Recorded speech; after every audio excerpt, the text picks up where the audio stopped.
Here we are, everybody. Assault Break Part 2. And this is a patch that I think a lot of us did not see coming. I got to be honest with you. Coming so close to Asia Champions League, I thought there was absolutely no way we'd be seeing a patch right now. And yeah, here we are. So let's get into it. Okay. Let's see. Balance changes. Gyarados. Bounce. Wow, you're going to start with Bounce. Shield increased 30%. So this is currently the only move that is basically used with Gyarados. Somehow Aqua Tail is completely forgotten, but here we are with Bounce getting a 30% shield increase. This is massive, by the way. And its Unite move getting a move speed increase 30, 45, 65 to 45, 55, 65.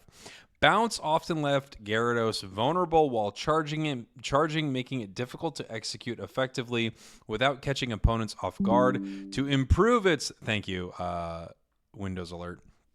Making it difficult to execute effectively without catching opponents off guard. To improve its survivability, the shield amount has been increased. Additionally, Dragon Current is frequently failed to hit due to opponents escaping during the charging phase. To address this, its move speed while charging has been increased, making it easier to close the gap and land the attack. Where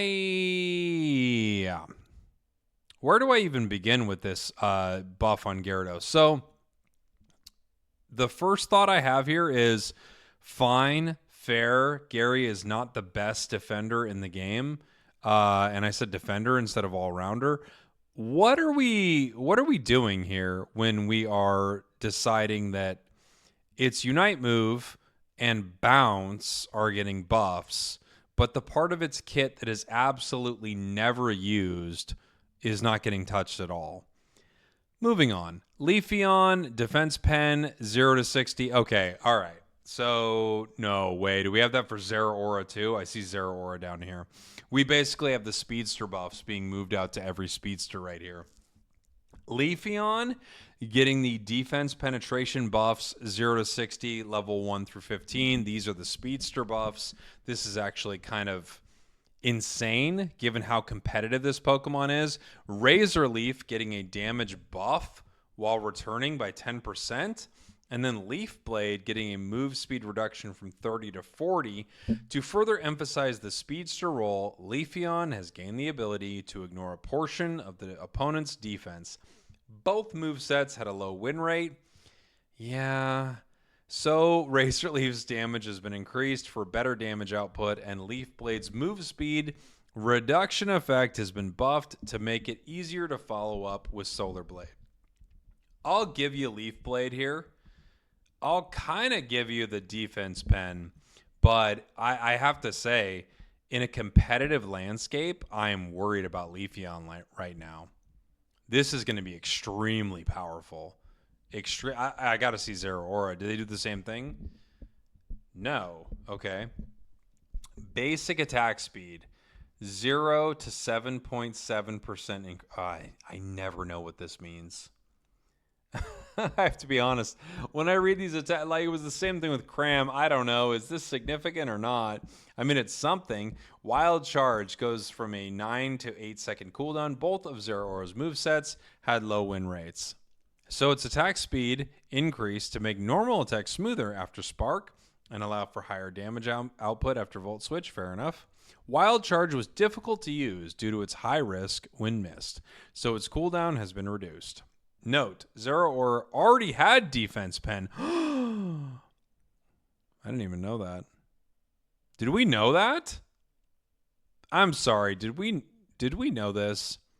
It already had defense penetration 0 to 80, level 1 through 15. Is this the thing we knew? Moving on. Pikachu defense 35 to 175. Okay, so Pikachu's getting the attacker buffs, right? 35 to 240. Special defense going up from 27 to 135 to 27 200. Ooh, Volt Tackle getting a buff. Move speed increase after landing 30% for 2 seconds to 60%. Volt Tackle is going to give you a 60% move speed increase? Compared to other attackers, Pikachu had low durability, so its defense and special defense have been buffed. Volt Tackle's move speed boost has been buffed to allow safer 1v1 engagements. Wow, this is going to be mean, dude. This is going to be mean. No way. Am I reading this right? Comfey buffs? Shield amount when attached to ally, 20% increase. Oh, it's only for Sweet Kiss. Okay.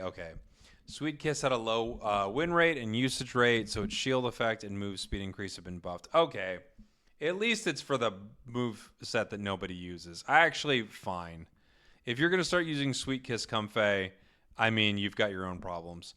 Greninja, health going from 3,000 to 5,152 to 3,5420. HP increase. Water Shuriken healing decrease. Hate that. Double team copy damage 8% increase. Greninja had a lower durability than other attackers, so its HP hasn't been increased to align with the general durability level of other attackers. Water Shuriken's healing was strong. Okay, is that a problem? Allowing Greninja to sustain through fights too easily, so the healing amount has been reduced. In exchange, Double Team's copy damage has been increased. I don't know about this. Yeah, do we really need to nerf Greninja? Are we at that place? I don't know. Fair enough. Suicune needs nerfs for sure. Whirlpool cooldown from 6.5 to 7.5. Ice Beam cooldown from 5 to 6. The hindrance effects of Whirlpool Ice Beam were too strong, allowing Suicune to frequently freeze opponents and disrupt battles. To reduce the frequency of these effects, cooldowns of both movesets have been increased. This is still a top tier Pokemon. I wouldn't worry about this. This is still S tier for sure, in my opinion. Aegislash, Wide Guard, shield decreased by 15%. Sure. I mean, these nerfs are so weird to me. It's like Aegislash was good, even great, but do we need to mess with it? I don't think so. Wide Guard's shield value was too high, allowing it to negate damage from most attacks. The shield amount has been reduced to make it more important to time and position Wide Guard effectively. More Psyduck nerfs. Surf from 6 to 7. Bubble Beam from... Bubble Beam? Really? From 6 to 6.5. Psyduck's hindrance abilities are too strong, so the cooldowns of Surf and Bubble Beam have been increased to reduce consecutive hindrance effects in battle. Bug fixes. Fix an issue where Miraidon's parabolic charge caused the cooldown timers of Charge Beam or Electro Drift to display incorrectly. Okay, fair enough. All right. So, Gary, fine. Gyarados buffs. I still think this Pokemon was kind of on the bubble as being a top tier all-rounder, so fine. Leafeon feels insanely scary right now. These are very scary buffs, in my opinion. Zeraora, I don't know. We'll see. And I also didn't know this. I'm not going to lie. I had no idea. I had no idea it had defense penetration. Someone, needed to inform me. Pikachu, these are scary buffs. Pikachu is already very, very good, especially a Volt Tackle Pika. Comfey, Sweet Kiss. This is like one of the builds where I feel like you could give 10 Pokemon these kinds of buffs, and it would be totally fair. Where are the Iron Head buffs for Aegislash? Greninja, HP, great. Water Shuriken, why? Double Team, fine. That's how I feel about that. Suicune, these are totally fair, and they could have done way more. Aegislash, fine, but also, why? I do feel like I walk away from the Aegislash nerfs feeling like, why? I know it's really good. I'm not saying it's not really good, but it's not oppressive, so why?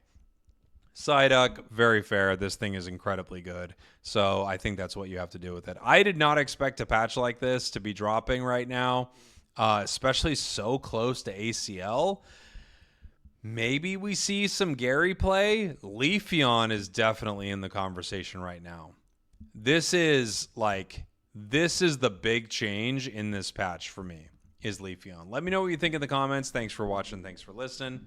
Love you guys. A patch in the middle of the night. Yeehaw to you and yours.